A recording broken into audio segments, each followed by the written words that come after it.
4 آدمی مسجد میں گئے اور نماز میں مشغول ہو گئے۔ اتنے میں مؤذن نے آ کر اذان دی۔ ان میں سے ایک نماز پڑھتے ہوئے بولا، اے مؤذن، تو نے اذان تو دی ہے لیکن کیا اس کا وقت ہے؟ دوسرے نے بھی نماز پڑھتے ہوئے کہا، تو نے نماز میں بات کی بس تیری نماز ٹوٹ گئی، دوبارہ پڑھو۔ تیسرے نے کہا، ارے بیوقوف، تو خود نماز میں باتیں کر رہا ہے، اس پہ کیوں اعتراض کرتا ہے؟ چوتھا بولا، اللہ کا شکر ہے کہ میں ان تینوں کی طرح جھگڑے میں نہیں پڑھا۔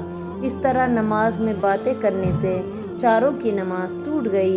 مولانا رومی یہ کہانی بیان کر کے فرماتے ہیں، جو لوگ دوسروں کے عیب ڈھونڈتے ہیں وہ خود غلط راستے پر چل پڑتے ہیں۔